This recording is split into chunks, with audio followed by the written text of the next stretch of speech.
The summer of 1992 was supposed to be different for the Morrison family. After years of whispered arguments behind closed doors and the kind of tension that makes children tiptoe through their own home, David Morrison had promised his wife Margaret a fresh start. A family road trip through New Mexico, he said, would give them space to breathe, to remember why they'd fallen in love 17 years earlier, back when the world seemed full of possibilities instead of disappointments. What he didn't tell her was that this trip would be their last as a complete family. Margaret Morrison sat in the passenger seat of their old Ford station wagon, watching the endless stretch of desert highway blur past the window.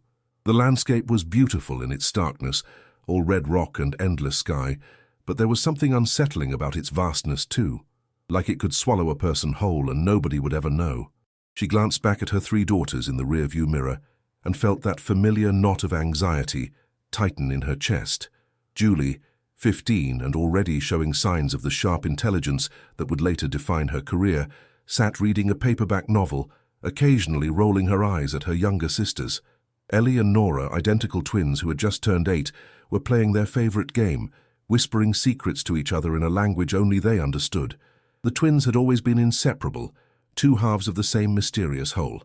Even as babies, they'd refused to sleep unless they were in the same crib, and as toddlers, they'd developed their own intricate system of communication that sometimes seemed to bypass words entirely. Margaret had read about twin telepathy in parenting magazines, usually dismissing it as folklore, but with Ellie and Nora, she wasn't so sure. They had a way of finishing each other's thoughts, of knowing when the other was hurt or scared, even when they were in different rooms. It was beautiful and unsettling in equal measure. David Morrison gripped the steering wheel tighter than necessary as he navigated the winding desert roads. At 43, he was still handsome in a weathered way, but the stress of his failing business had aged him rapidly. The auto repair shop he'd inherited from his father was bleeding money, and he'd made some decisions lately that kept him awake at night. Decisions that Margaret didn't know about. Decisions that made this family trip feel less like a vacation and more like a goodbye. He caught Ellie's eyes in the rearview mirror and forced a smile. She smiled back, but there was something knowing in her expression that made his stomach turn. Children saw more than adults gave them credit for. The plan was simple enough. They'd drive through the heart of New Mexico, stopping at national parks and roadside attractions, staying in motels with swimming pools and vending machines. It was the kind of trip David remembered taking with his own family as a child, back when the world seemed safer and more predictable. They'd already visited the Carlsbad Caverns, where the twins had been mesmerized by the underground formations, and now they were heading toward a small town called Cedar Ridge, where David had booked them 2 rooms at a family-owned motel. What none of them knew was that Cedar Ridge held secrets that went back generations, secrets that would soon entangle their family in ways they could never imagine. The first sign of trouble came when they stopped for gas in a tiny town whose name Margaret couldn't pronounce. While David filled the tank, she took the girls into the convenience store for snacks and drinks. The clerk, a weathered man with suspicious eyes, watched them with an intensity that made Margaret's skin crawl. When Ellie asked for directions to the bathroom, he pointed to a door at the back of the store, but his gaze lingered on the twins in a way that made Margaret's maternal instincts scream. She hurried the girls out of there as quickly as possible, but not before she noticed the man writing something down on a piece of paper. When she mentioned it to David, he dismissed her concerns. "You're being paranoid," he said, but his voice carried a tension that suggested he was trying to convince himself as much as her. As they drove deeper into the desert, the landscape became even more desolate. Miles would pass without seeing another car, and the silence in the vehicle grew heavy. Julie had put down her book and was staring out the window with a thoughtful expression. "Dad," she said finally, "why did we really come out here?" David's hands tightened on the steering wheel again. "What do you mean?" he asked. But his voice was too casual, too rehearsed. Julie was smart enough to recognize deflection when she heard it. "I mean, we never take family trips, and Mom's been crying when she thinks we can't see her, and you've been getting weird phone calls at home. So what's really going on?" The question hung in the air, like smoke from a distant fire. Margaret turned to look at her husband, searching his profile for answers he seemed unwilling to give. In the back seat, Ellie and Nora had stopped their whispering game and were listening with the acute attention that children reserve for adult conversations that might affect their world. David cleared his throat, and for a moment, Margaret thought he might actually tell them the truth. Instead, he reached over and turned on the radio, filling the car with static and the distant sound of a country music station. "Sometimes families just need to get away," he said, but even 8-year-old Ellie could hear the lie in his voice. They reached Cedar Ridge just as the sun was beginning to set, painting the desert in shades of orange and pink that would have been beautiful under different circumstances. The town consisted of little more than a main street, lined with weathered buildings, a gas station, a diner, and the Desert Rose Motel, where David had made their reservation. The motel was older than Margaret had expected, with adobe-style units arranged around a central courtyard that contained a small swimming pool and what might generously be called landscaping. The manager who checked them in was a thin, nervous man named Carl Hendricks, who seemed to know more about their family than a stranger should. When he handed David the keys to rooms 7 and 8, his smile didn't reach his eyes. That first night at the Desert Rose Motel would later be dissected by investigators, therapists, and true crime enthusiasts trying to piece together what had gone wrong.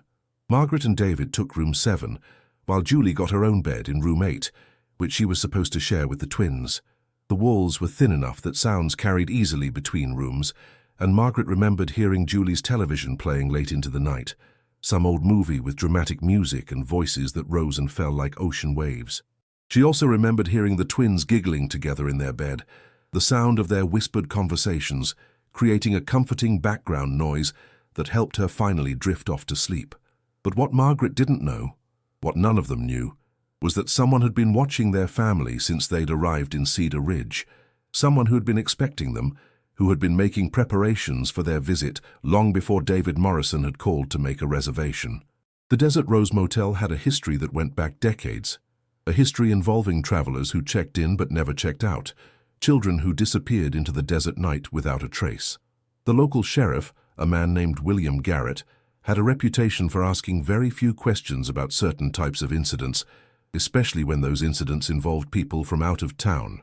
Around 3 a.m, Margaret was awakened by a sound she couldn't quite identify. It might have been a car door closing, or footsteps on gravel, or just the desert wind playing tricks with the motel's aging infrastructure. She lay in bed listening, but the sound didn't repeat itself. David was snoring softly beside her, lost in whatever dreams helped him escape the weight of his waking life.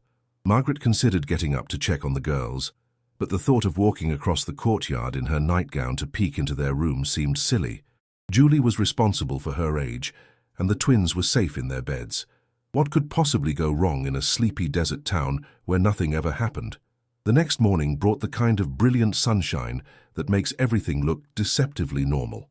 Margaret woke first, as she always did, and stepped outside to breathe in the crisp desert air. The mountains in the distance looked like they'd been painted against the sky, and for a moment she allowed herself to think that maybe David had been right about this trip. Maybe they could find their way back to each other after all. She knocked softly on the door of room 8, expecting to hear Julie's voice telling her to wait while she woke up the twins. Instead, she heard nothing at all. The silence that greeted her second, louder knock sent ice through Margaret's veins. She tried the handle and found the door unlocked, which was strange because Julie was usually careful about things like that. When she stepped inside, she found Julie still asleep in one of the beds, her dark hair spread across the pillow like spilled ink. But the other bed, the one where Ellie and Nora were supposed to be sleeping, was empty. Not just empty, but made up, as if it had never been slept in at all. Margaret's first thought was that the twins had crawled into bed with Julie during the night, the way they sometimes did at home when thunder scared them, but a quick check confirmed that Julie was alone. "Julie," Margaret whispered, shaking her oldest daughter's shoulder. "Julie, wake up. Where are your sisters?" Julie's eyes opened slowly, the confusion of interrupted sleep giving way to alertness as she processed her mother's question. She sat up quickly, looking around the room as if Ellie and Nora might be hiding behind the cheap motel furniture. "They were right here when I went to sleep," she said, her voice carrying the first notes of panic. "Mum, they were right here in that bed. I watched them fall asleep." Margaret felt her world tilt sideways as the implications of what she was seeing began to sink in. The twins were gone. Not just missing from their room, but gone without a trace, as if they had simply evaporated into the desert night. The search began immediately, though it would later become clear that certain people in Cedar Ridge were less interested in finding Ellie and Nora Morrison than in making sure their disappearance was handled quietly. David called the sheriff's office from the motel phone, while Margaret and Julie searched every inch of the property, calling the twins' names until their voices were hoarse. Carl Hendricks, the motel manager, appeared nervous but helpful, offering to check his records and contact other guests who might have seen something. But when Sheriff Garrett arrived, Margaret noticed that he and Hendricks exchanged a look that seemed to carry more meaning than two strangers should share. Sheriff William Garrett was the kind of man who commanded respect through physical presence rather than competence. Tall and broad-shouldered, with silver hair and eyes that revealed nothing, he had the demeanor of someone accustomed to being the final authority on any subject. When he interviewed the Morrison family, his questions felt more like an interrogation, focusing on family dynamics and recent stresses rather than potential abductors or leads. Why had they come to Cedar Ridge? Were there any problems at home? Had the twins ever run away before? Each question seemed designed to establish that whatever had happened to Ellie and Nora was somehow their family's fault. Margaret tried to explain that the twins would never wander off on their own, that they were responsible children who understood the dangers of the desert. But Sheriff Garrett seemed more interested in David's financial problems, which he somehow knew about, despite having just met the family. Stress affects children in different ways, he said, his voice carrying the tone of someone delivering a diagnosis. Sometimes they act out. Sometimes they run away, especially when there's trouble between their parents. The suggestion that 8-year-old girls would voluntarily walk into the desert in the middle of the night seemed absurd to Margaret, but she could see that Sheriff Garrett had already made up his mind about what had happened. The official search lasted exactly 3 days, though later investigations would reveal that it was more of a performance than a genuine effort to find the missing children. Deputies walked through the immediate area around the motel, asking perfunctory questions and following obvious trails that led nowhere. A helicopter made a few passes over the desert, but its search pattern seemed random and unfocused. Local volunteers were discouraged from joining the effort, with Sheriff Garrett explaining that too many people would contaminate potential evidence. Meanwhile, the media attention that might have brought national focus to the case was mysteriously absent, as if someone had made calls to ensure that the story of 2 missing girls stayed local. On the 4th day, Sheriff Garrett announced that the search was being scaled back. The twins, he declared, had almost certainly wandered into the desert on their own and succumbed to exposure. Their bodies might never be found, he explained, because the desert was vast and unforgiving. It was a tragedy, but it was also, he suggested, the inevitable result of inadequate parental supervision and family problems that had created an unstable environment for the children. The case was officially classified as a presumed double fatality due to misadventure, and the Morrison family was quietly encouraged to return home to deal with their grief. But Margaret Morrison wasn't ready to accept that explanation, and neither was Julie. They spent 2 more weeks in Cedar Ridge, staying at a different motel and conducting their own search of the area. They walked every trail, questioned every person they could find, and grew increasingly convinced that something was being hidden from them. The more questions they asked, the more resistant the locals became. Conversations would stop when they entered a room, and people who had seemed friendly at first began to avoid eye contact. It was as if the entire town was protecting a secret, and that secret involved what had really happened to Ellie and Nora. The breaking point came when Margaret tried to access the motel's guest registry from the night the twins disappeared. Carl Hendricks claimed that the records had been damaged in a small fire that had somehow occurred in just the one filing cabinet where those particular documents were stored. When she asked to speak with other guests who had been staying at the motel that night, she was told that there had been no other guests, despite the fact that she distinctly remembered seeing other cars in the parking lot. It was a lie so obvious and insulting that it felt like a slap in the face. Someone was actively working to erase any evidence of what had happened that night.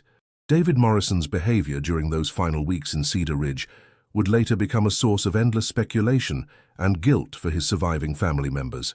While Margaret and Julie searched desperately for answers, he seemed increasingly resigned to the official explanation. He discouraged their efforts to dig deeper, repeatedly suggesting that they needed to accept what had happened and begin the process of healing.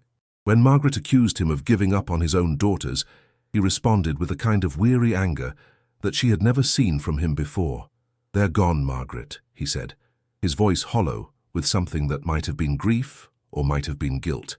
"We have to face reality and move on. The family that returned to their home in Colorado was fundamentally broken in ways that would never fully heal. Margaret fell into a depression so deep that she could barely function, spending hours staring at the twins' bedroom, which she refused to let anyone change or touch. Julie threw herself into her studies with an intensity that worried her teachers, as if academic achievement could somehow fill the void left by her sister's absence. And David Morrison became a stranger in his own house, working longer hours at his shop and speaking only when absolutely necessary. The easy affection that had once characterized their family interactions was replaced by a careful politeness that felt like a performance for an audience that no longer existed. But the silence that settled over the Morrison household was different from the healing kind that comes with time and acceptance. This was the silence of secrets, of words that couldn't be spoken and truths that couldn't be acknowledged. Margaret began to notice things about her husband that she had overlooked before. The way he tensed up whenever the mail arrived, as if he was expecting bad news. The phone calls he took in private, speaking in hushed tones to people he claimed were customers from the shop. The nights when he would sit in his garage until dawn, not working on anything, just sitting in the darkness as if he was waiting for something or someone. Julie noticed things too, though it would be years before she understood their significance. She noticed that her father had started paying bills with cash instead of checks, and that he seemed to have money for expenses that their struggling family business shouldn't have been able to afford. She noticed that he received mail from addresses in New Mexico, letters that he would read once and then immediately burn in the fireplace.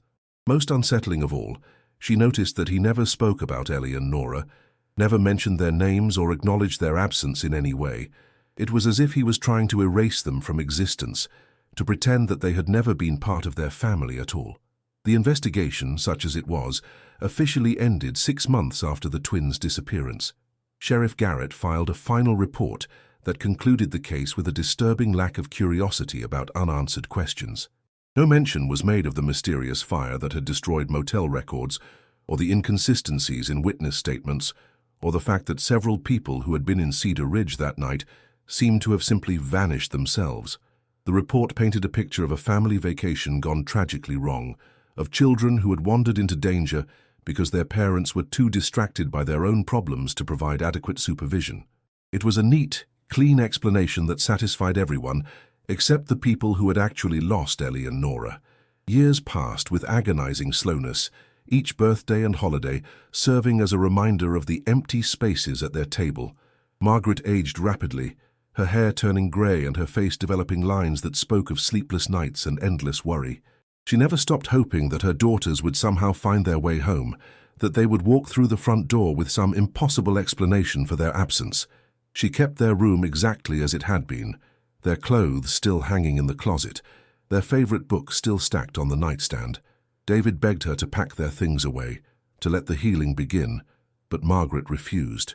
"When they come back," she would say, as if their return was not a matter of if, but when. Julie graduated high school with honors and was accepted to college on a full scholarship, but she chose to stay close to home, attending the state university where she could drive back to check on her mother every weekend.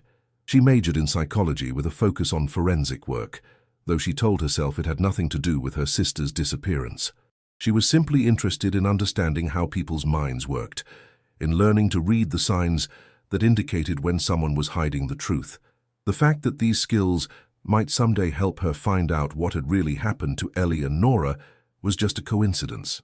The first crack in David Morrison's careful facade came during Julie's junior year of college. She had driven home for spring break and found her father sitting at the kitchen table with a bottle of whiskey and a pile of photographs spread out in front of him.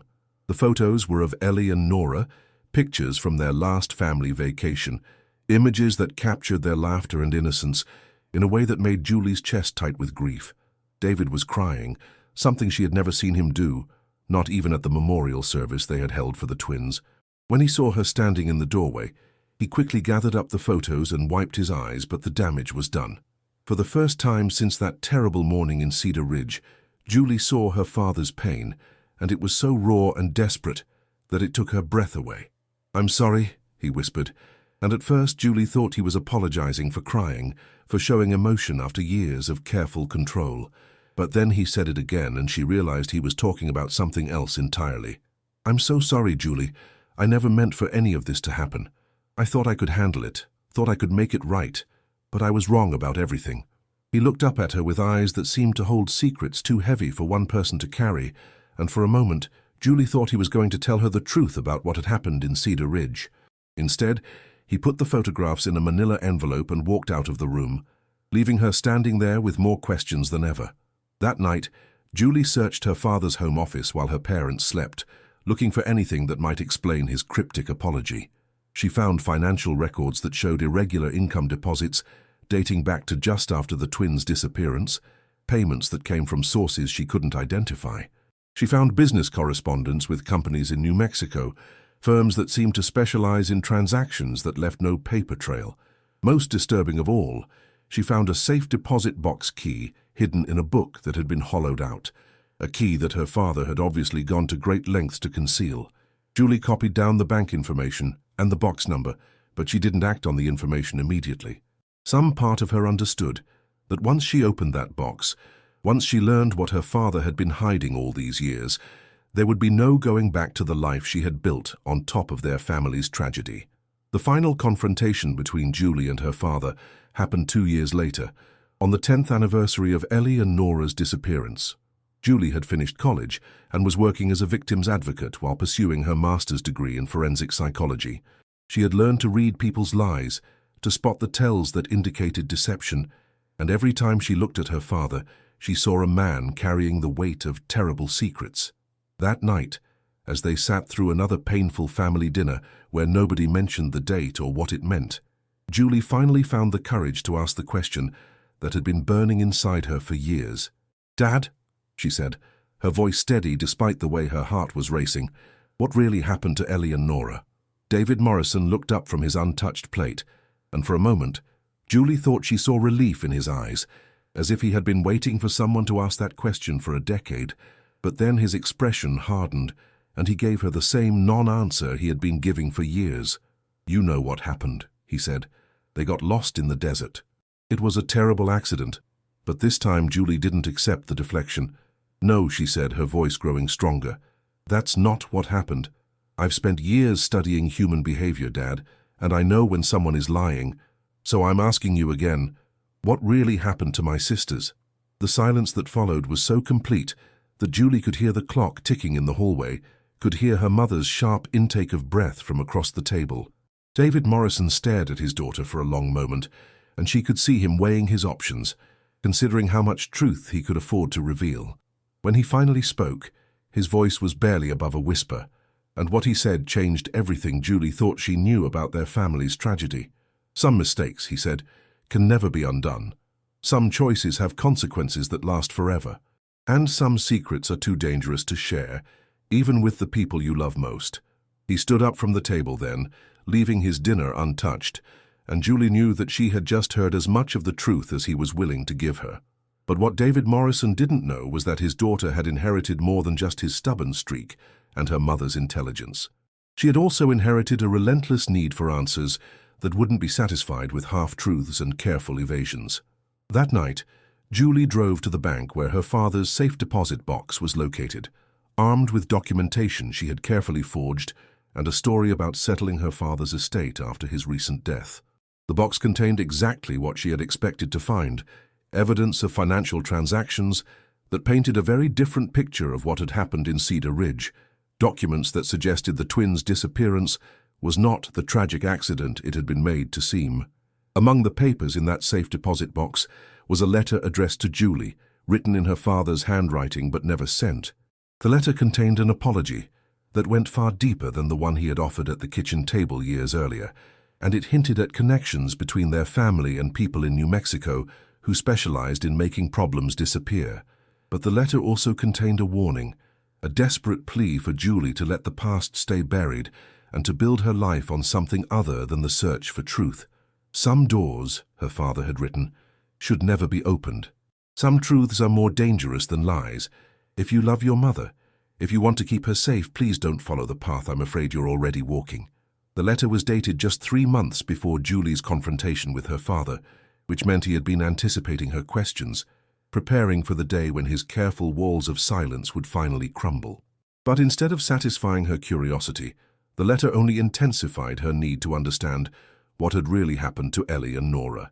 Her father's warnings felt like confirmation that there was indeed a truth to be discovered, a truth that people had been willing to kill to protect. And Julie Morrison, armed with years of training in forensic psychology and a growing expertise in reading the signs of deception and cover-up, was not the kind of person who walked away from dangerous truths. The next morning, she made a decision that would change the trajectory of her life forever. She called her supervisor at the Victims Advocacy Center and requested an extended leave of absence, claiming that she needed time to deal with a family crisis. Then she drove to her parents' house and told her mother that she was going back to New Mexico, back to Cedar Ridge, to find out what had really happened to her sisters.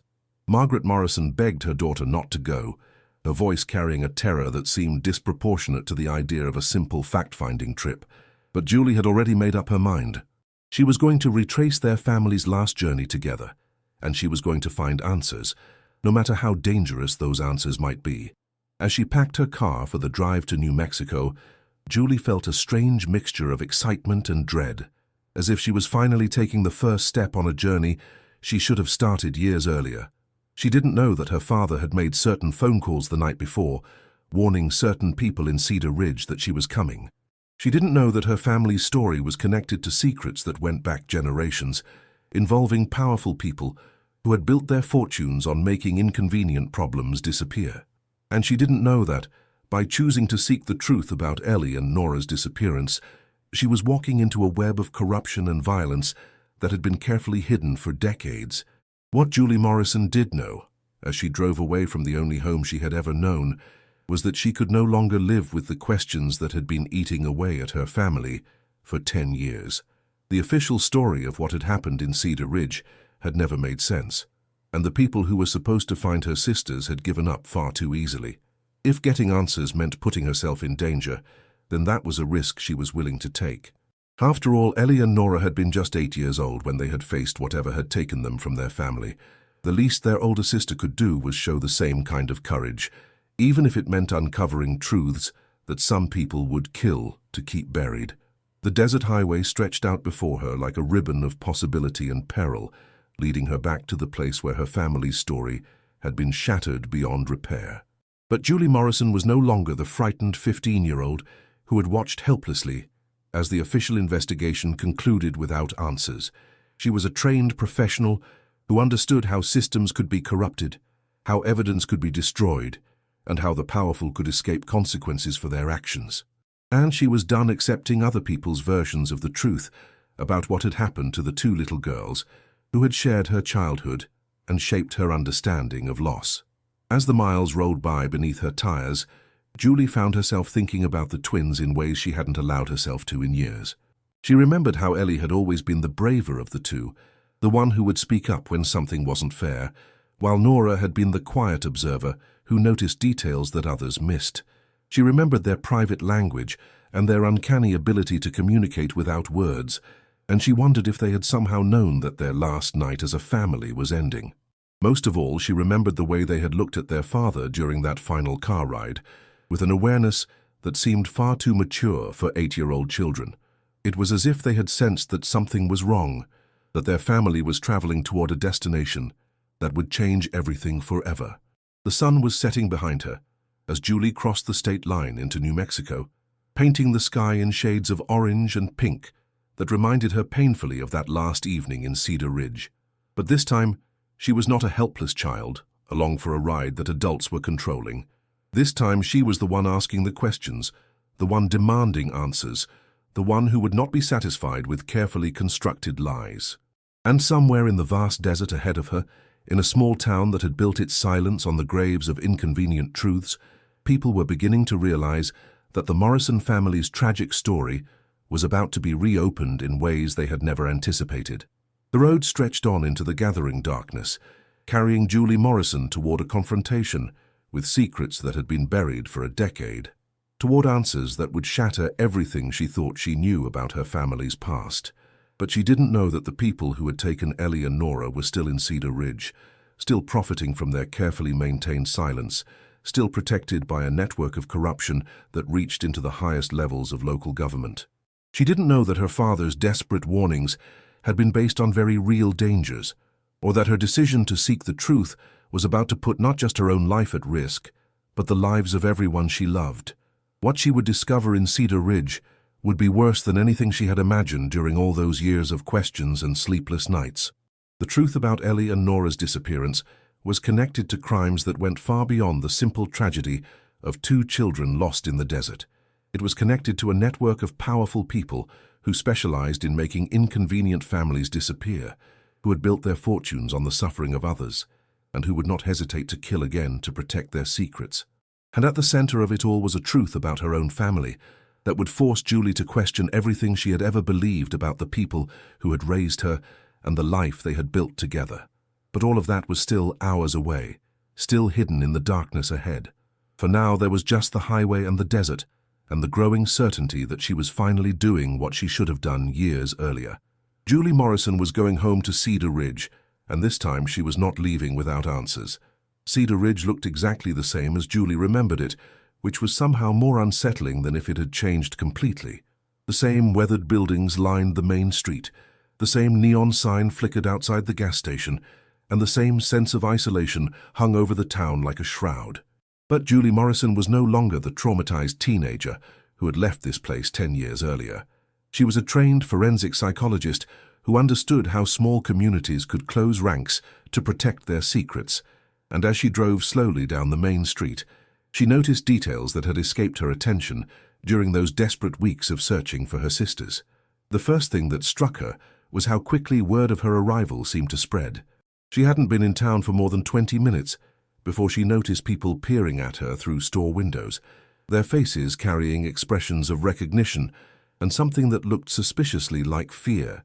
A man in overalls who had been loading supplies into his truck suddenly abandoned his task and hurried into the hardware store when she parked across the street. A woman sweeping the sidewalk in front of the diner stopped mid-motion and stared at Julie with undisguised alarm, before quickly disappearing inside. It was as if her very presence in Cedar Ridge was sending ripples of panic through the community, which suggested that people here had been expecting her return and dreading it. Julie had deliberately chosen not to stay at the Desert Rose Motel, the site of her family's last night together. Instead, she checked into a small bed and breakfast on the outskirts of town, a place that hadn't existed during their original visit. The proprietor, a nervous woman named Linda Fletcher, seemed friendly enough until Julie mentioned her last name.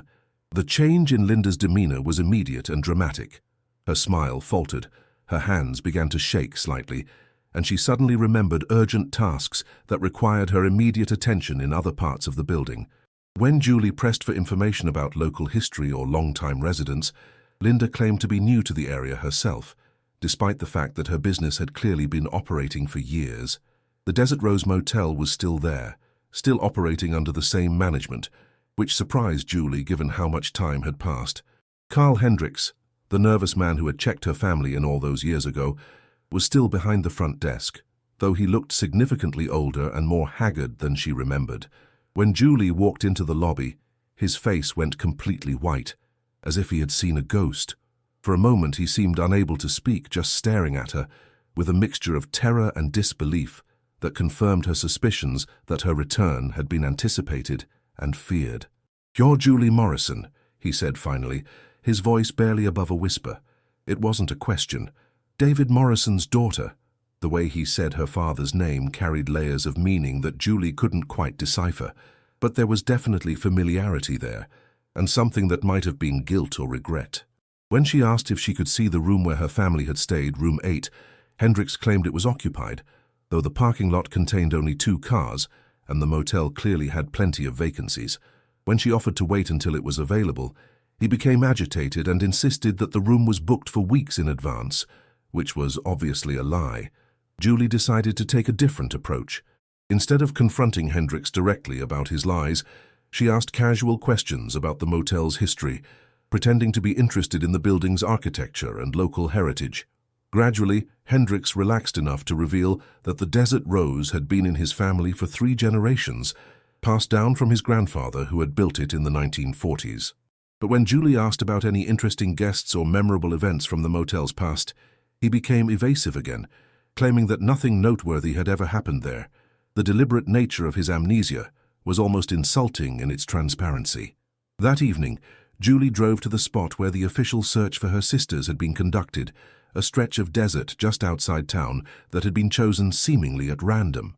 Standing there in the fading light, with the vast emptiness stretching out in all directions, she tried to imagine 8-year-old girls voluntarily walking into this wilderness in the middle of the night.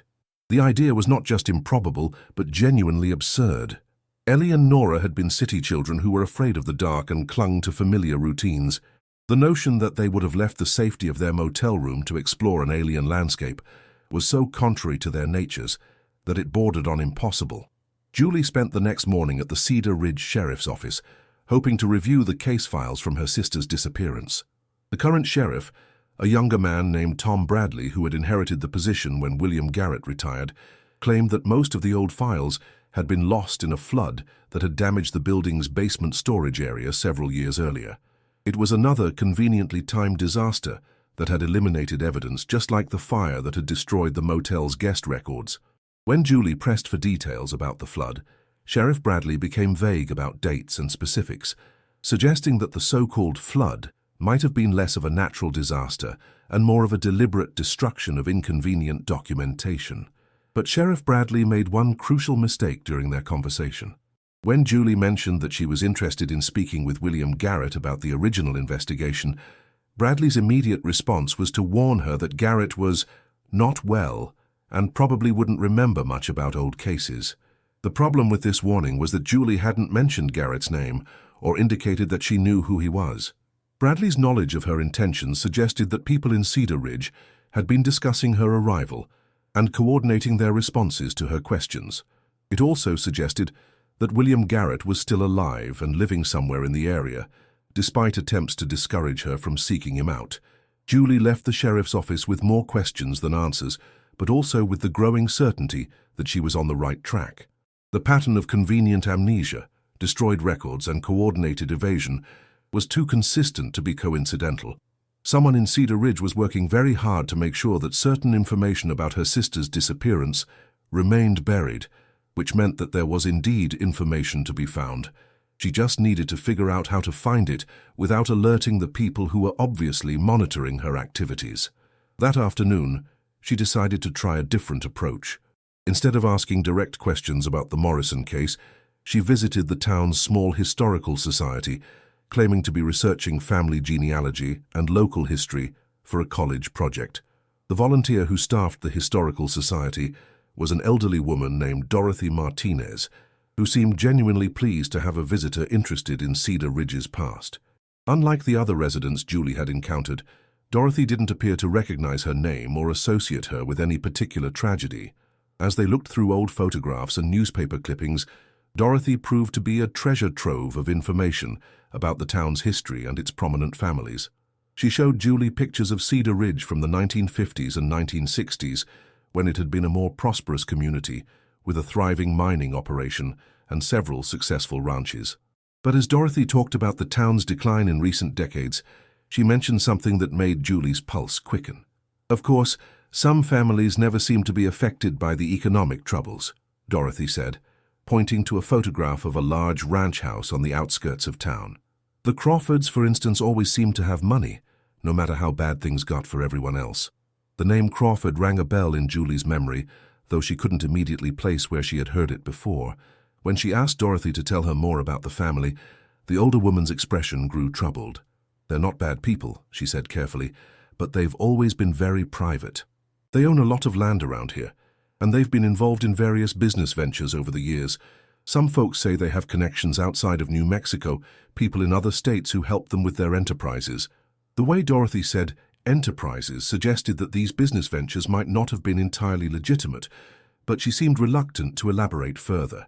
Julie spent the rest of the afternoon researching the Crawford family, using the Historical Society's limited resources and her own laptop to piece together information about their background and business interests. What she discovered was fascinating and deeply troubling. The Crawfords had indeed prospered during periods when most of Cedar Ridge was struggling economically, and their success seemed to be connected to a network of contacts in other states, particularly in areas where children had gone missing under suspicious circumstances. There were too many coincidences, too many connections to similar cases for this to be mere chance. That evening, Julie made a decision that would prove to be both crucial and dangerous. She decided to drive out to the Crawford Ranch to see what she could observe from a distance. The property was located about 15 miles outside of town, down a dirt road that wound through increasingly desolate countryside. As she approached the ranch boundaries, marked by expensive-looking fencing and numerous no trespassing signs, Julie felt a growing sense of unease. This was clearly not the kind of place where unexpected visitors would be welcomed, and the isolation of the location would make it easy for unpleasant encounters to occur without witnesses. The Crawford Ranch house was indeed impressive, a sprawling structure that looked far too expensive for a legitimate ranching operation in an economically depressed area. But what caught Julie's attention were the numerous outbuildings scattered around the property, structures that looked more like warehouses or storage facilities than typical ranch buildings. There were also several expensive vehicles parked near the main house, including cars with license plates from different states. For a supposedly private family operation, the Crawford Ranch showed signs of significant outside activity. Julie parked her car behind a stand of trees about half a mile from the ranch entrance and used binoculars to observe the property more closely. What she saw confirmed her growing suspicions that something illegal was happening there. People came and went at regular intervals, but their behavior was furtive and secretive rather than consistent with normal ranch activities. Some visitors arrived in unmarked vans that backed up to the warehouse buildings, as if loading or unloading cargo that needed to be concealed. Others came in expensive cars and met with people inside the main house for brief periods before leaving quickly. As the sun began to set, Julie witnessed something that made her blood run cold. A van with tinted windows arrived at the ranch and parked near one of the smaller outbuildings. Several people got out, including what appeared to be a man carrying a small figure wrapped in a blanket. The figure was clearly a child, and while Julie couldn't tell if the child was conscious or unconscious, the secretive nature of the transfer suggested that whatever was happening was not legitimate. She watched in horror as the group disappeared into the building, and she realized that she might be witnessing the kind of crime that had claimed her sisters 10 years earlier. Julie's first instinct was to call the police, but she quickly realized that involving local law enforcement would be worse than useless. Sheriff Bradley was clearly part of whatever cover-up had protected the Crawford operation for years, and calling him would only alert the criminals that they were being watched. Instead, she decided to document what she was seeing and contact federal authorities who might be outside the sphere of local corruption. But as she reached for her phone to take pictures, she heard the sound of an approaching vehicle and realized that her own position was about to be compromised. A pickup truck was coming down the dirt road toward her hiding spot, its headlights sweeping through the trees where she had concealed her car. Julie's heart raced as she realized that she had been spotted, that someone from the ranch had noticed her surveillance and was coming to investigate. She had seconds to decide whether to try to drive away, which would require her to pass the approaching vehicle on the narrow road, or to abandon her car and try to escape on foot through the desert. Neither option offered much hope of avoiding a confrontation with people who had already demonstrated their willingness to make problems disappear permanently. The pickup truck stopped about 50 yards from Julie's position, and she could see two men getting out, their silhouettes backlit by the vehicle's headlights. One of them appeared to be carrying something that might have been a rifle, which suggested that this was not going to be a friendly conversation about property boundaries. Julie made the decision to run, abandoning her car and plunging into the desert brush in the direction that would take her back toward town. Behind her, she could hear the men calling to each other, their voices carrying clearly in the still desert air. "She was definitely watching the ranch," one of them said. "We need to find her before she gets back to town." The other man's response was muffled, but Julie caught enough words to understand that they were splitting up to search for her, and that they had no intention of letting her escape with whatever information she had gathered. As she stumbled through the darkness, trying to navigate by starlight and her limited knowledge of the terrain, Julie realized that her investigation had just escalated from information gathering to a life-or-death situation. The next several hours were the longest of Julie's life. She spent them hiding in various desert locations, listening for sounds of pursuit, and trying to work her way back towards Cedar Ridge without being caught. The men from the ranch were clearly experienced at this kind of search, and several times she heard them passing close enough to her hiding spots that she could have reached out and touched them. They had flashlights and what sounded like radio communication with other searchers, which meant that this was not just a casual attempt to scare off a trespasser. This was a coordinated effort to eliminate a threat to their operation. Around 3 in the morning, Julie finally made it back to the outskirts of Cedar Ridge. Exhausted and terrified, but alive, she had left her car at the ranch, which meant that the people who had been hunting her now knew exactly who she was and where she was staying. The bed and breakfast where she had checked in was no longer safe, and neither was anywhere else in town that could be easily watched or surrounded. She needed to find a way to contact federal authorities without using local communication systems that might be monitored, and she needed to do it before the people who had taken her sisters realized that their secrets were no longer safe. But as Julie tried to figure out her next move, she discovered that her problems were even worse than she had realized. When she tried to start her backup car, which she had rented in Albuquerque, the engine wouldn't turn over. A quick inspection revealed that someone had sabotaged the vehicle while she was out at the ranch, which meant that people in town had been watching her movements and coordinating with the Crawford operation to trap her in Cedar Ridge. She was now stranded in a hostile environment where local law enforcement was compromised, and her very presence was seen as a threat that needed to be eliminated. Julie's situation became even more desperate when she tried to use her cell phone and discovered that there was no signal, despite the fact that she had had decent coverage when she first arrived in town. The loss of communication wasn't due to natural dead zones or technical problems. Someone had deliberately jammed or blocked cellular service in the area, which required sophisticated equipment and suggested that the people hunting her had significant resources at their disposal. They weren't just local criminals protecting a small-time operation. They were part of something much larger and more dangerous. As dawn broke over Cedar Ridge, Julie found herself hiding in an abandoned building on the edge of town, trying to formulate a plan that would keep her alive long enough to expose what she had discovered. She had seen enough at the Crawford Ranch to know that children were being trafficked through the operation, and she had gathered enough circumstantial evidence to suggest that her sisters had been victims of the same network. But she was trapped in a town where everyone seemed to be either part of the conspiracy or too frightened to oppose it, and her chances of survival were diminishing with each passing hour.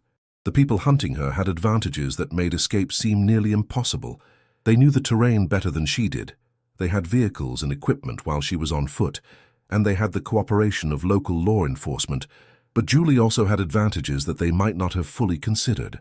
Her training in forensic psychology had taught her how to read people and predict their behavior, and her years of working with victims had given her insights into how criminal networks operated. Most importantly, she had something that they couldn't take away from her, a desperate need for answers about what had happened to Ellie and Nora. As she sat in the abandoned building, watching the sun rise over the desert landscape where her sisters had supposedly lost their lives, Julie made a decision that would determine not just her own fate, but the fate of other children who might become victims of the Crawford network. She was not going to run, and she was not going to hide. She was going to find a way to gather the evidence she needed to expose the truth, even if it meant risking her own life. Because somewhere in this conspiracy of silence and violence were the answers she had been seeking for 10 years, and she was closer to finding them than anyone realized. The abandoned building where Julie had taken refuge turned out to be an old mining office that had been left to decay when the local mining operation shut down in the 1980s. As she explored the structure in the growing daylight, she discovered that it contained filing cabinets full of old business records, maps of the local area, and personnel files dating back decades. Most of the information was routine business documentation, but buried among the mundane paperwork were documents that shed new light on the relationships between local businesses and outside interests. Among the files, Julie found correspondence between the mining company and various government agencies, including references to land transfers and special permits that had been issued in the years after the mine closed. Some of these documents mentioned the Crawford family specifically, indicating that they had acquired significant mining rights and property holdings through transactions that seemed suspiciously favorable. There were also references to federal investigations that had been initiated and then mysteriously dropped, suggesting a pattern of corruption that went far beyond local law enforcement. But the most shocking discovery came when Julie found a personnel file for her own father, David Morrison. According to the documents, her father had worked as a contractor for various mining operations in New Mexico during the late 1980s and early 1990s, which explained how he had known about Cedar Ridge and why he had chosen it as a destination for their family vacation. But the file also contained records of payments that had been made to her father for services that were described only as consultation and transportation, which suggested that his relationship with the area had been more complex than he had ever admitted. The implications of her father's connection to the mining operations were staggering. It meant that their family's trip to Cedar Ridge hadn't been a random vacation choice, but a deliberate journey to a place where her father had business relationships and obligations. It also meant that her father had lied, not just about what had happened to Ellie and Nora, but about why they had come to this particular town in the first place. The family vacation that had been presented as an attempt to heal their troubled marriage was actually something much darker and more calculated.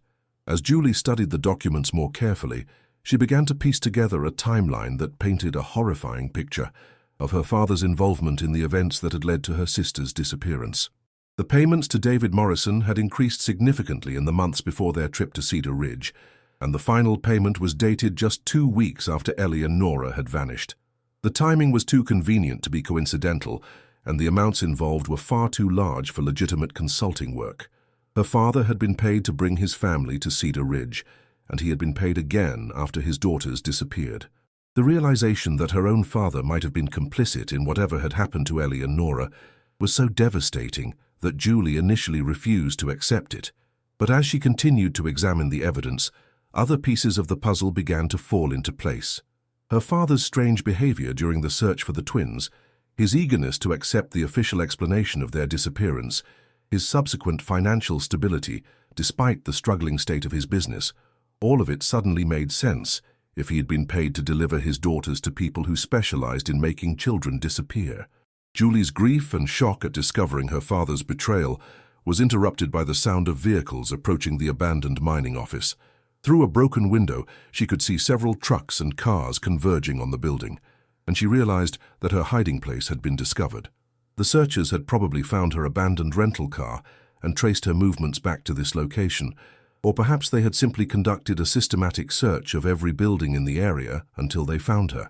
Either way, she was about to be surrounded by people who had already demonstrated their willingness to kill to protect their secrets, but as the vehicles got closer, Julie noticed something that gave her a small flicker of hope.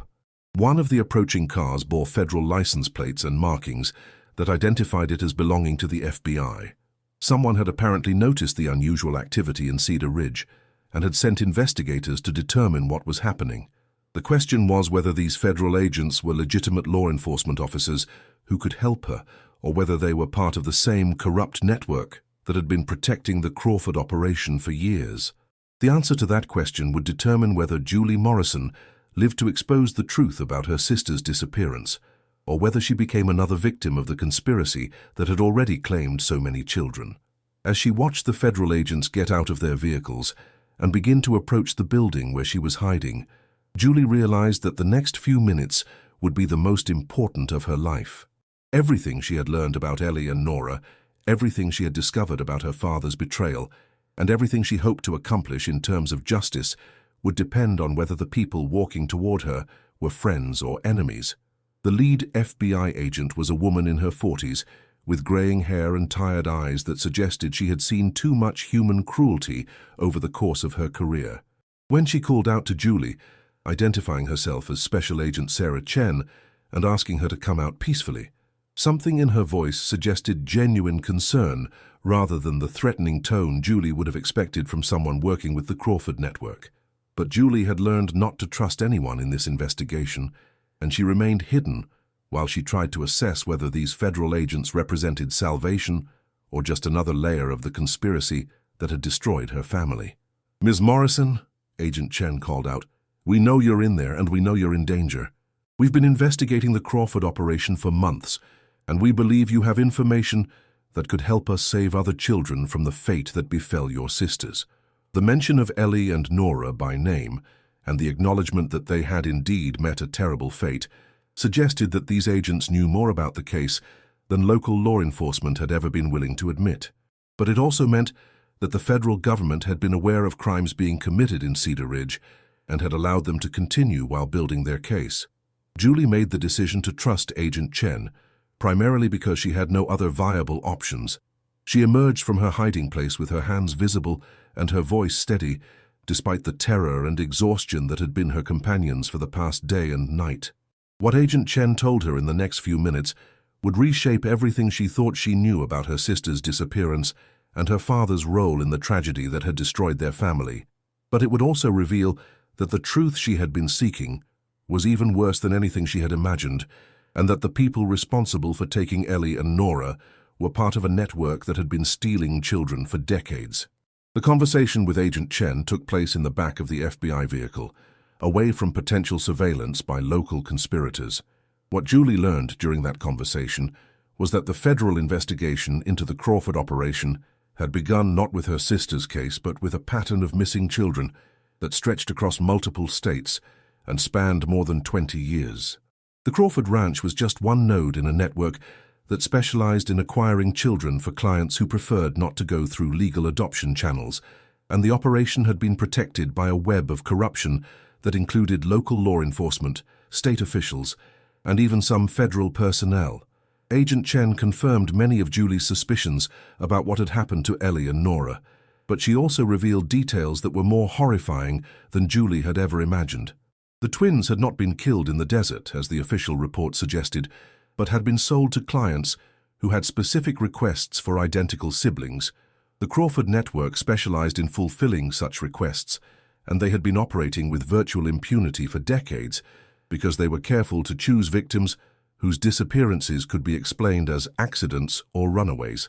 Families like the Morrisons, who were dealing with internal problems and traveling through isolated areas, were perfect targets because their tragedies could be easily dismissed. The most devastating revelation was that Julie's father had indeed been complicit in what had happened to his daughters, but not in the way she had imagined. David Morrison hadn't sold Ellie and Nora to the Crawford network deliberately. Instead, he had been manipulated and coerced into bringing his family to Cedar Ridge as payment for debts he had incurred through gambling and poor business decisions. The people he owed money to had connections to the child trafficking operation, and they had used his financial desperation to force him into a situation where his daughters could be taken. His subsequent silence and apparent acceptance of the official story had been maintained through threats against his surviving family members. Agent Chen explained that the federal investigation had been building a case against the Crawford network for years, but they had needed concrete evidence of ongoing criminal activity to justify a massive law enforcement operation. Julie's observations at the ranch the previous night had provided that evidence, and her willingness to testify about what she had seen would be crucial to prosecuting the people responsible for her sister's disappearance. But Agent Chen also warned that Julie's life would be in constant danger until the network was completely dismantled, and that the people she would be testifying against had resources that extended far beyond Cedar Ridge. As they spoke, other FBI agents were conducting simultaneous raids on the Crawford Ranch and several other locations connected to the trafficking network. The operation was massive in scope, involving agents from multiple field offices and coordinated with international law enforcement agencies that had been tracking similar networks in other countries. But Agent Chen cautioned that many of the network's clients and facilitators would escape prosecution, either because they had been tipped off by corrupt officials or because the evidence against them was insufficient for criminal charges. The conversation was interrupted by radio chatter, indicating that the raid on the Crawford Ranch had encountered armed resistance, and that several suspects had barricaded themselves in the main house with what appeared to be hostages. Julie's heart raced as she realized that other children might be in immediate danger, children who could be saved if the federal operation was successful, but who might become victims of final acts of desperation if the criminals realized that their network was being dismantled. The next few hours would determine not just the fate of the Crawford operation, but the lives of innocent children who had been caught up in a nightmare that had already lasted far too long. Agent Chen made the decision to move Julie to a secure location outside of Cedar Ridge while the raids continued, but Julie refused to leave until she knew the outcome of the operation. She had spent 10 years wondering what had happened to Ellie and Nora, and she was not going to miss the chance to finally see justice served against the people who had destroyed her family. More importantly, she wanted to be there if any children were rescued from the network, because she understood better than anyone what those children would need in the aftermath of their trauma.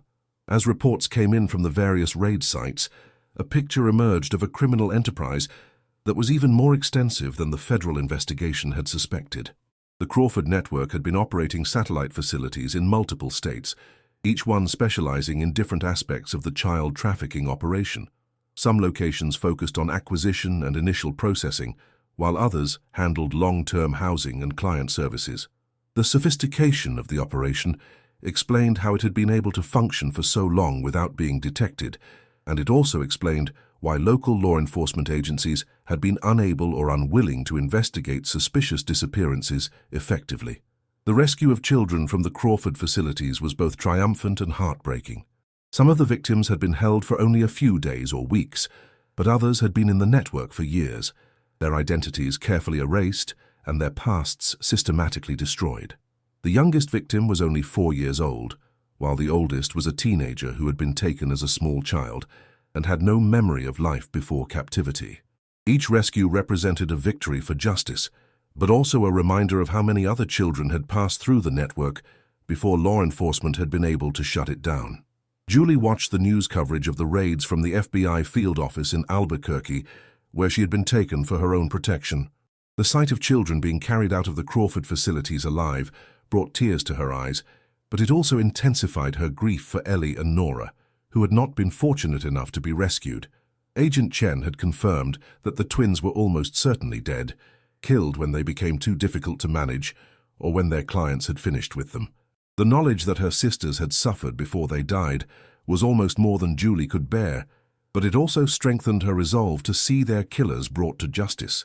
The arrests of Crawford Network members revealed connections that shocked even experienced law enforcement officials.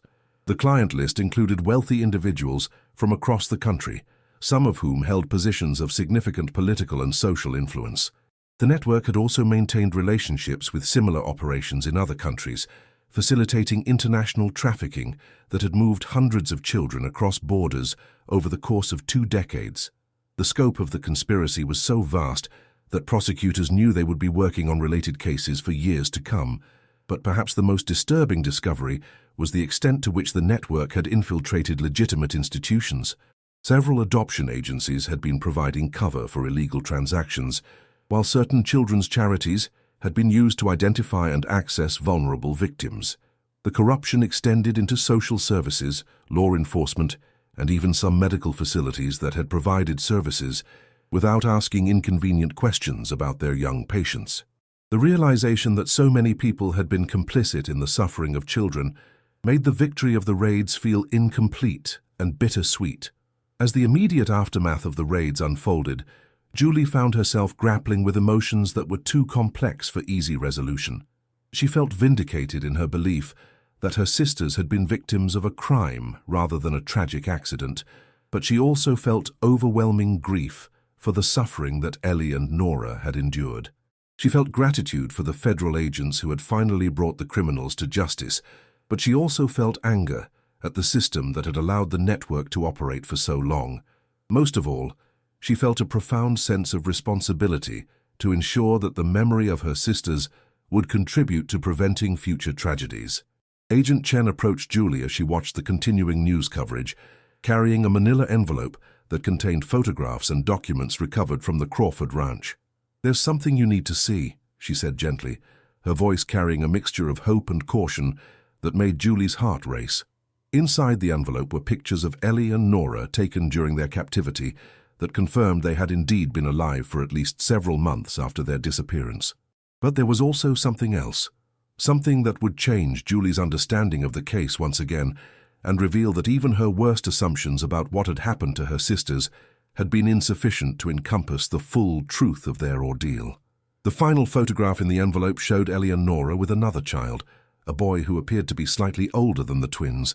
The 3 children were sitting together in what looked like a basement or underground room, and while their faces showed signs of fear and trauma, they were clearly alive and apparently unharmed. But what made this photograph truly shocking was the date stamp indicating that it had been taken only 6 months earlier, which meant that at least one of the twins had survived far longer than anyone had imagined possible. Julie stared at the photograph in disbelief, her mind struggling to process the implications of what she was seeing.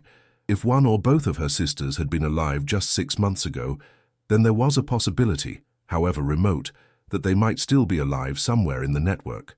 The thought was both exhilarating and terrifying, because it meant that her search for answers was far from over, and that the truth about Ellie and Nora's fate might be even more complex than the federal investigation had revealed. Agent Chen saw the hope and terror warring in Julie's expression and quickly explained that the photograph had been found in a section of the ranch that appeared to be used for record-keeping rather than active operations. The children in the image had likely been moved to other facilities long before the raids, and the chances of finding them alive were unfortunately very small. But the existence of the photograph did confirm that the twins had survived their initial capture and had been part of the network's active inventory for years rather than months.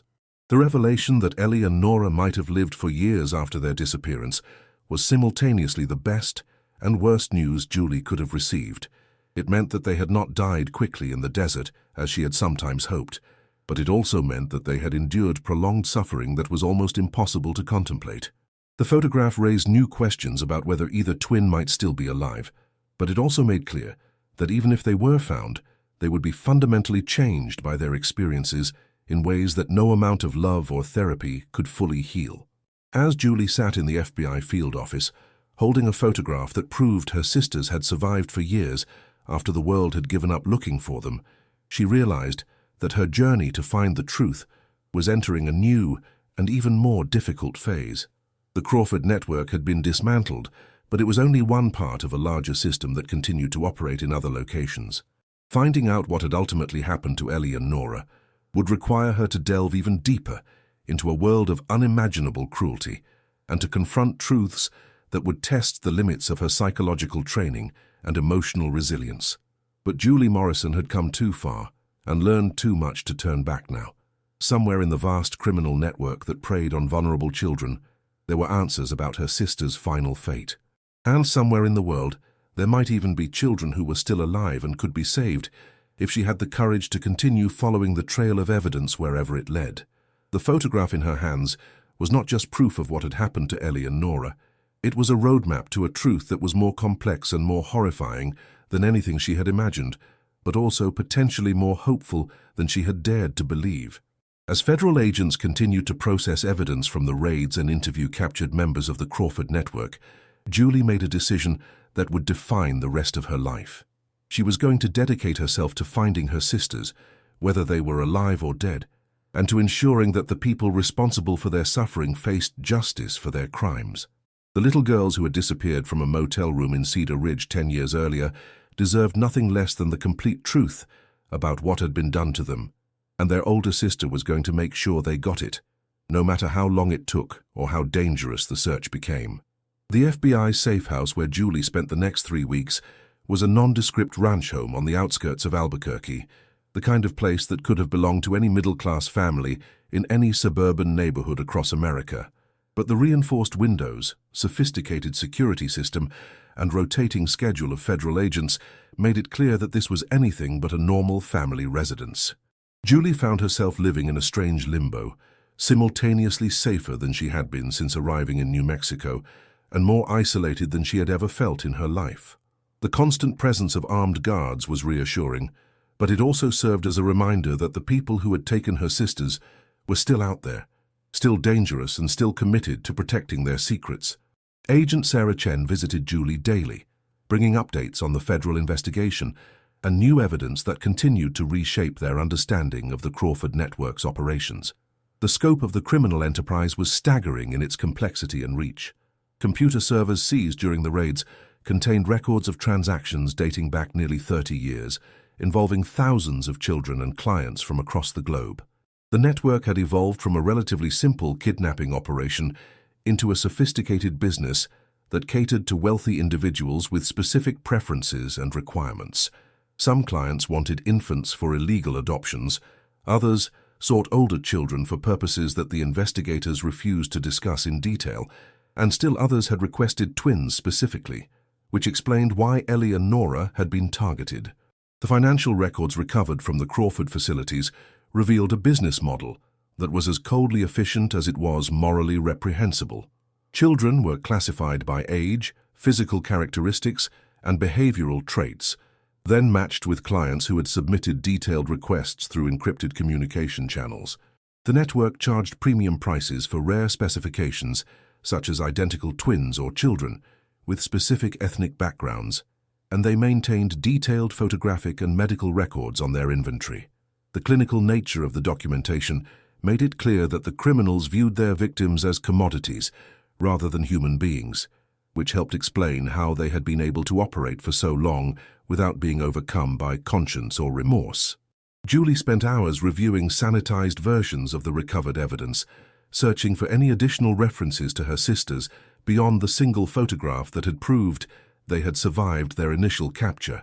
Agent Chen had warned her that the records were incomplete, as many documents had been destroyed during the raids or had been stored at facilities that had not yet been located. But Julie persisted in her examination of the files, driven by the desperate hope that she might find some clue about what had ultimately happened to Ellie and Nora, or even some indication that they might still be alive somewhere in the network's remaining operations. The breakthrough came when Julie discovered a reference to a facility, codenamed Sanctuary, in several of the financial documents. Unlike the other Crawford network locations, which were identified by geographic markers or operational designations, Sanctuary appeared to serve a different function within the organization. The payments associated with this facility were significantly larger than those connected to other sites, and the frequency of transactions suggested that it was a high-priority operation. Most intriguingly, several references to Sanctuary included notations about long-term inventory management and specialized client services, which suggested that this facility might house children who had been in the network for extended periods. Agent Chen was initially reluctant to discuss Sanctuary with Julie, claiming that the facility was still under investigation and that any premature disclosure of information might compromise ongoing operations.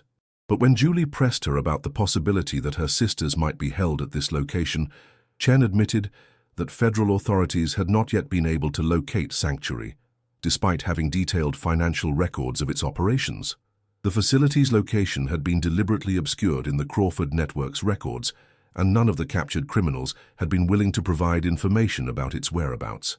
It was as if Sanctuary existed in a completely separate sphere from the rest of the trafficking operation, protected by additional layers of security and secrecy.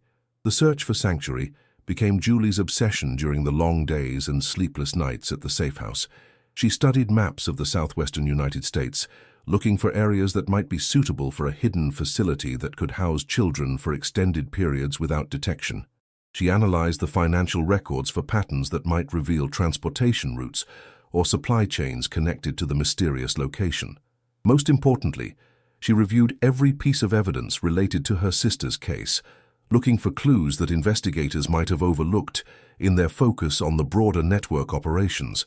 The pattern that emerged from Julie's analysis was both encouraging and deeply disturbing. Several children who had been taken by the Crawford network over the years had eventually been recovered alive, but their testimonies suggested that they had spent time in a facility that was different from the standard trafficking locations.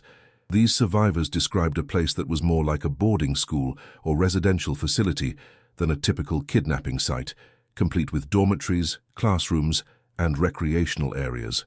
The children at this facility were not immediately sold to clients, but were instead subjected to extended periods of what could only be described as conditioning or training. The survivors' descriptions of their time at this facility were fragmentary and often contradictory, which Agent Chen explained was typical for trauma victims who had been subjected to psychological manipulation. But certain details appeared consistently across multiple testimonies. The facility was located in a desert environment, possibly underground or partially underground, and was accessed through a series of security checkpoints that made escape nearly impossible. The children were given new identities and were taught to respond to different names, effectively erasing their previous lives and connections to their families. Most disturbing of all, the facility appeared to be preparing children for long-term placement, with clients who wanted more than temporary access to their victims. Julie realized that if Ellie and Nora had been taken to sanctuary, they might have been subjected to years of psychological conditioning designed to make them forget their previous lives and accept their new circumstances. The twins, who had once whispered secrets to each other in their own private language, might have been transformed into completely different people, with new names, new personalities, and no memory of the family that had never stopped searching for them. The thought of her sisters being systematically stripped of their identities was almost more painful than the possibility that they had been killed, because it meant that even if they were found alive, they might not remember who they had been before their capture. The investigation into Sanctuary's location led federal authorities to focus on areas of Nevada, Arizona, and Utah, where large tracts of private land had been purchased by shell corporations connected to the Crawford network. Satellite imagery analysis revealed several properties with unusual construction patterns, including what appeared to be underground or partially buried structures that could house significant numbers of people. But the remote locations of these properties made direct surveillance extremely difficult, and the legal complexities of obtaining search warrants for facilities that might be located across multiple state and federal jurisdictions created delays that frustrated everyone involved in the investigation. Julie's frustration with the pace of the federal investigation reached a breaking point when Agent Chen informed her that budget constraints and competing priorities were forcing the FBI to scale back their search for Sanctuary. The Crawford network raids had been successful in shutting down the primary trafficking operation, and prosecutions of captured criminals were proceeding smoothly, but the resources required to locate and investigate a single hidden facility were difficult to justify given the uncertainty about what they might find there. The possibility that Ellie and Nora might be alive at Sanctuary was considered too speculative to warrant the massive expenditure of time and personnel that a comprehensive search would require. The decision to reduce the search for Sanctuary felt like a betrayal to Julie, who had cooperated fully with federal authorities based on their assurances that finding her sisters was a priority. But she also understood the practical realities facing law enforcement agencies with limited resources and multiple ongoing investigations. The Crawford network had been dismantled, dozens of children had been rescued, and numerous criminals had been arrested and charged. From an objective standpoint, the operation had been an overwhelming success, even if it had failed to answer the specific questions that mattered most to Julie Morrison. But Julie had not come this far, and learned this much to accept another incomplete investigation and another set of unanswered questions about her sister's fate. During her weeks at the safe house, she had been developing her own plan for continuing the search for Sanctuary, a plan that would not depend on federal resources or official authorization. Her background in forensic psychology had given her insights into how traumatized victims thought and behaved, and her years of working with law enforcement had taught her how to conduct investigations without compromising ongoing cases. Most importantly, her personal investment in finding Ellie and Nora gave her a motivation that no government agent could match. Julie's plan was ambitious and extremely dangerous, but it was also the only realistic option for continuing the search for her sisters. She would leave the federal safe house and begin conducting her own investigation into Sanctuary's location, using the evidence she had gathered and the contacts she had developed during her time working with victim advocacy organizations. She would pose as a researcher studying long-term missing children cases, which would give her legitimate reasons to travel to remote areas and ask questions about unusual facilities or activities.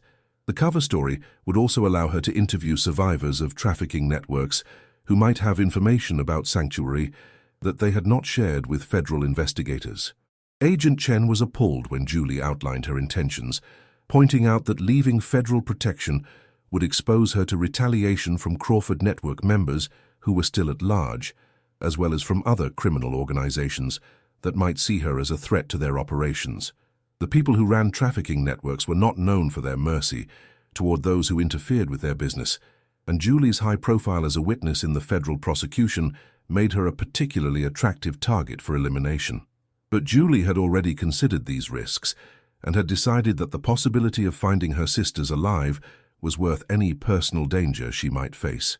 The night before Julie was scheduled to leave the safe house, Agent Chen made one final attempt to dissuade her from pursuing her dangerous plan.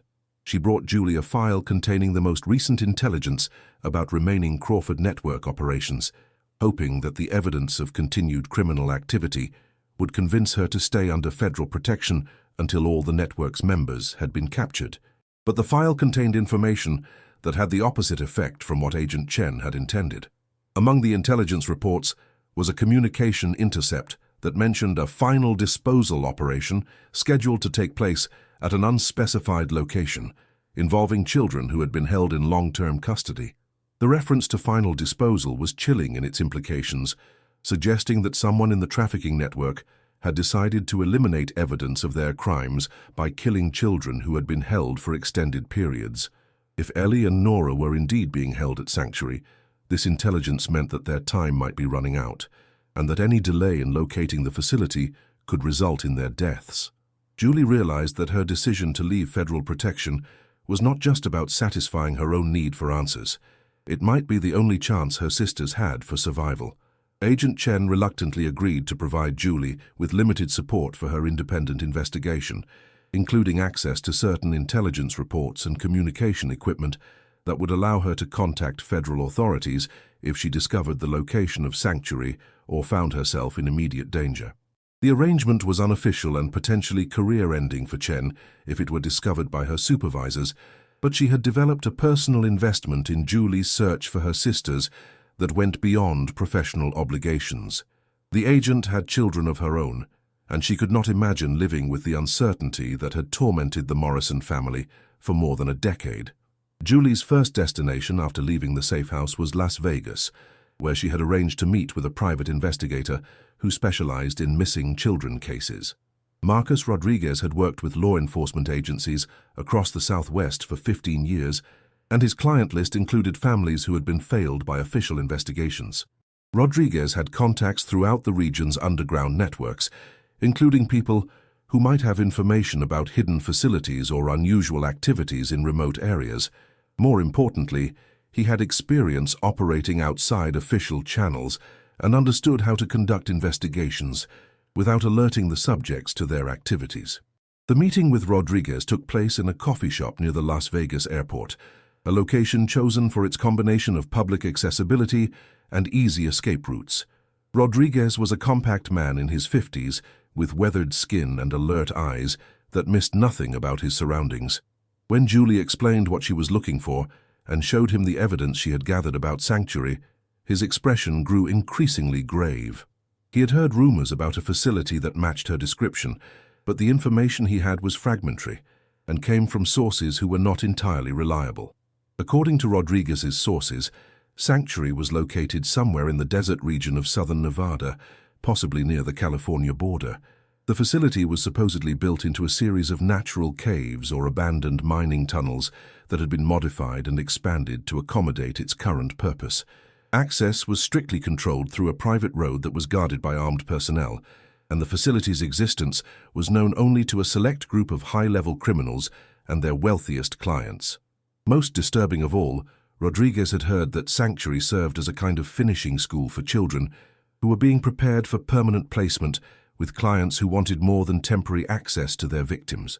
The description of Sanctuary as a finishing school aligned with the intelligence Julie had gathered from federal sources, but Rodriguez's information included additional details that were both hopeful and terrifying. According to his sources, children at Sanctuary were not killed if they proved difficult to manage or unsuitable for client placement. Instead, they were subjected to increasingly intensive psychological conditioning until they either accepted their circumstances or suffered complete mental breakdowns.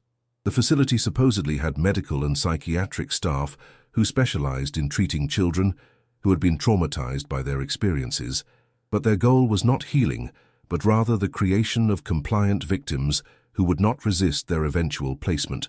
Rodriguez agreed to help Julie locate Sanctuary, but he warned her that the search would be extremely dangerous and that their chances of finding the facility were relatively small.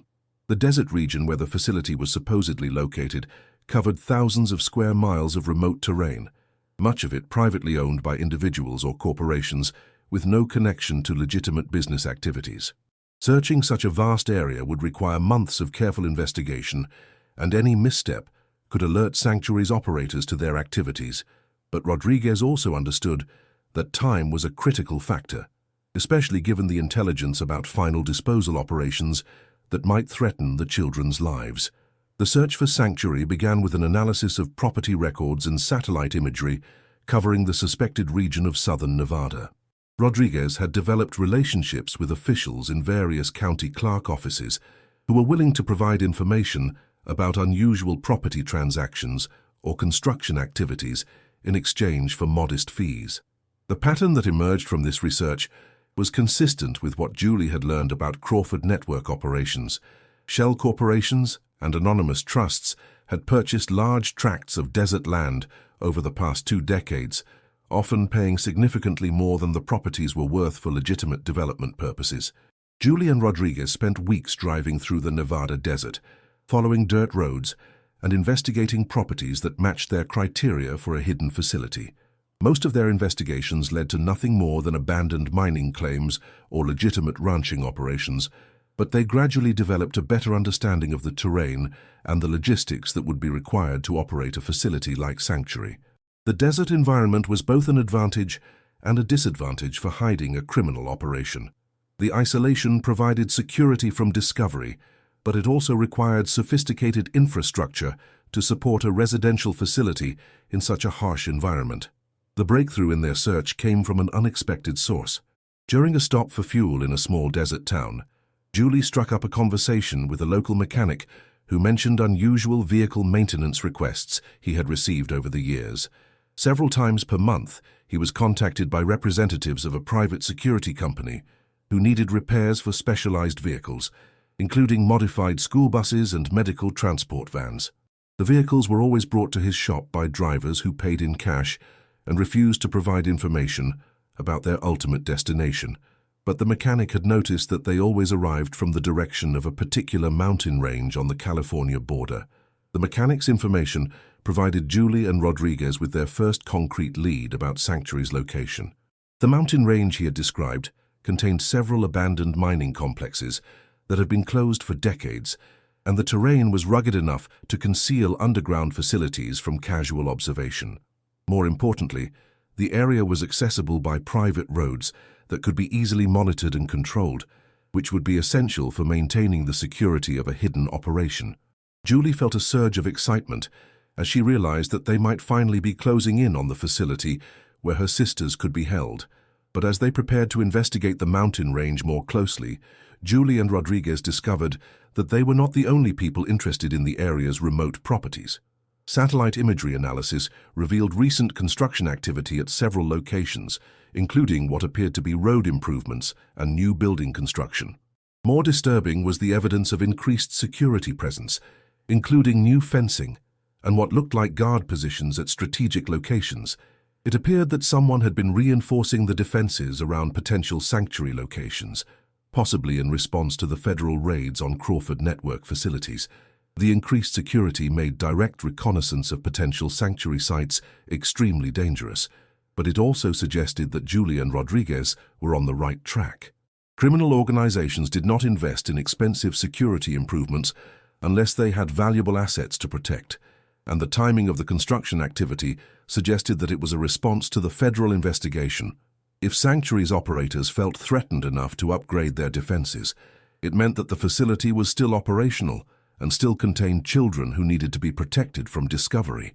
Julie made the decision to attempt a covert approach to the most promising location, an abandoned mining complex that showed signs of recent modification and was accessible only through a private road system. Rodriguez argued against direct reconnaissance, pointing out that they had insufficient equipment and personnel to safely investigate a heavily defended facility. But Julie was driven by the growing certainty that her sisters were being held somewhere in the mountain complex, and by the fear that any delay might result in their deaths as part of the final disposal operations mentioned in federal intelligence reports. The approach to the mining complex required a nighttime hike across several miles of rough desert terrain using night vision equipment that Rodriguez had obtained through his contacts in the private security industry. Julie had trained extensively for this kind of operation during her weeks at the federal safe house, working with agents who had taught her basic surveillance and evasion techniques, but no amount of training could fully prepare her for the psychological impact of approaching a facility where her sisters might be held captive, or for the possibility that she might finally learn the truth about what had happened to Ellie and Nora after more than a decade of uncertainty.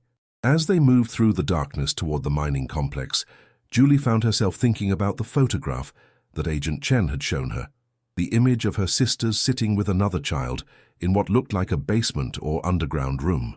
The twins in that photograph had looked older and more serious than the 8-year-old children who had disappeared from the Desert Rose Motel, but their faces were unmistakably those of Ellie and Nora Morrison. If they were indeed being held at the facility she was approaching, they would now be 18 years old, adults who had spent more than half their lives in captivity. The thought of what they might have endured during those years was almost too painful to contemplate, but it also strengthened Julie's resolve to find them and bring them home. The perimeter of the mining complex was marked by a high fence topped with razor wire, but Rodriguez had identified several points where erosion and settling had created gaps large enough for a person to crawl through. Motion sensors and security cameras were positioned at regular intervals, but their coverage was not complete, and careful timing allowed Julie and Rodriguez to penetrate the outer defenses without triggering alarms. Once inside the perimeter, they found themselves in a maze of abandoned mining equipment and deteriorating buildings that provided excellent cover for their approach to the main facility. The main building of the complex appeared to have been extensively modified since its days as a mining operation. New construction had been added to the original structure, including what looked like dormitory wings and administrative offices. Most significantly, there were clear signs of underground expansion, including ventilation systems and elevator access that suggested the facility extended well below ground level.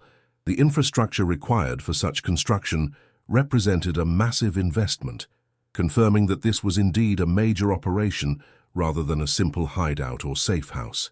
As they observed the facility from concealment, Julie and Rodriguez witnessed activities that confirmed their worst fears about what was happening inside the complex. Security personnel moved between buildings on regular patrols, and they could see evidence of significant numbers of people living within the facility. Most disturbing were the occasional glimpses of young people who appeared to be residents rather than staff, individuals whose ages and behavior suggested that they were being held against their will. The sight of these potential victims reinforced Julie's determination to find a way inside the facility, even if it meant risking her own safety. The decision to attempt infiltration of the main building was made when Julie spotted someone who might have been one of her sisters. A young woman with dark hair was visible through a window on the second floor of the main building, and while the distance and lighting made positive identification impossible, something about her posture and movements reminded Julie powerfully of Nora. The possibility that she was looking at her sister after more than 10 years of separation was overwhelming, and it eliminated any remaining doubts about the risks she was taking. If there was even a chance that Ellie and Nora were inside that building, she had to find a way to reach them. Rodriguez tried to convince Julie to retreat and contact federal authorities with the location of the facility, but she refused to leave without attempting to confirm whether her sisters were inside. The intelligence about final disposal operations meant that any delay could be fatal for the children being held at Sanctuary, and Julie could not live with the possibility that she might have been close enough to save her sisters, but had chosen caution over action. She was going to find a way into that building, and she was going to discover the truth about what had happened to Ellie and Nora Morrison, no matter what the consequences might be. The infiltration of the main building required Julie to wait until the early morning hours, when security patrols were at their lightest and most of the facility's occupants would be asleep. She used maintenance access routes that Rodriguez had identified during their reconnaissance, including a service tunnel that connected the underground levels to the original mining complex. The tunnel was cramped and partially flooded, but it provided access to the facility's lower levels without requiring her to pass through the heavily monitored main entrances. Once inside the underground portions of the facility, Julie found herself in an environment that was far more sophisticated than she had expected. The corridors were well lit and climate-controlled, with modern security systems and what appeared to be medical monitoring equipment. The facility was clearly designed for long-term residential use, with dormitories, classrooms, and recreational areas that would support a significant population of children and staff. But the presence of locked doors, security cameras, and controlled access points made it clear that the residents were not free to leave. Julie's search of the facility's lower levels revealed dormitories that contained dozens of beds, most of which appeared to be occupied despite the early hour. The sleeping figures were primarily children and young adults, ranging in age from perhaps 10 to 20 years old. Many of them bore signs of long-term institutionalization, including the kind of passive demeanor that Julie recognized from her work with trauma victims. These were children who had been broken by their experiences and conditioned to accept their circumstances without resistance. As she moved through the dormitory areas, Julie searched desperately for any sign of her sisters among the sleeping residents. The lighting was dim, and many of the faces were turned away from her, making identification difficult.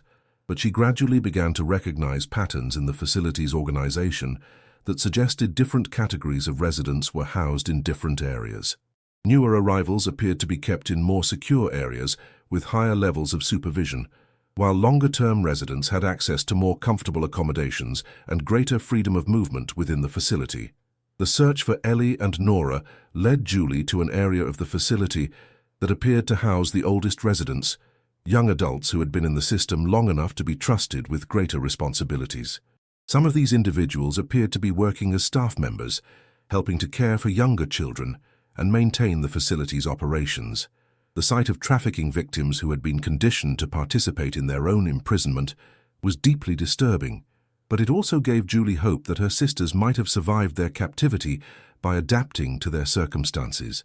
In a common area used by the older residents, Julie finally found what she had been searching for. Two young women were sitting together at a table, playing a card game and whispering to each other in a way that reminded her powerfully of her sister's childhood behavior. As she watched from concealment, one of the women turned toward the light, and Julie's heart stopped as she recognized the face of her sister Nora, now 18 years old, but unmistakably the same person who had disappeared from a motel room in Cedar Ridge more than 10 years earlier.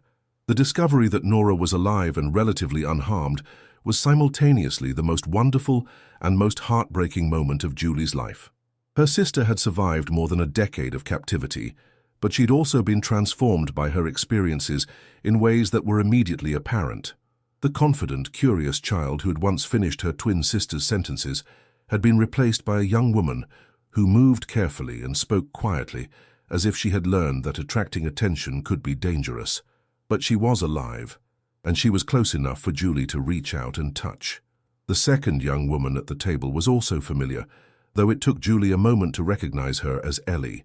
The twins no longer looked identical, as their different experiences and roles within the facility had shaped their development in distinct ways. Ellie appeared to have been given more responsibilities and privileges than her sister, and her demeanor suggested that she had adapted to their circumstances by becoming a leader among the facility's residents. But there was also a hardness in her expression that spoke of compromises and decisions that no child should have been forced to make. Julie's plan to approach her sisters and attempt to extract them from the facility was interrupted by the arrival of facility staff members who began preparing for the start of the daily routine. The older residents were expected to help with morning preparations, which meant that Ellie and Nora would soon be separated and moved to different areas of the complex. Julie realized that she had only minutes to make contact with her sisters before the opportunity was lost, possibly forever. But she also understood that any mistake in her approach could endanger not just her own life, but the lives of all the children being held at Sanctuary. As Julie watched her sisters prepare for another day in captivity, she was forced to confront the reality that rescuing them would be far more complicated than simply helping them escape from the facility. Ellie and Nora had spent more than half their lives at Sanctuary, and they had been conditioned to view the outside world as dangerous and threatening. Even if she could convince them to leave with her, they would face enormous challenges in readjusting to normal life after so many years of institutionalization. The psychological damage from their experiences might be irreversible, and the process of healing could take decades. But despite the complexity of the situation and the dangers involved, Julie Morrison was not going to leave Sanctuary without her sisters.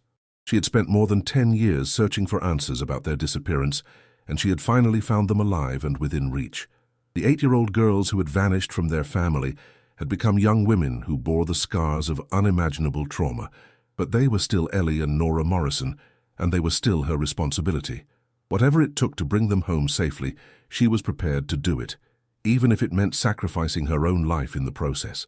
The sound of approaching footsteps in the corridor forced Julie to make an immediate decision about how to approach her sisters.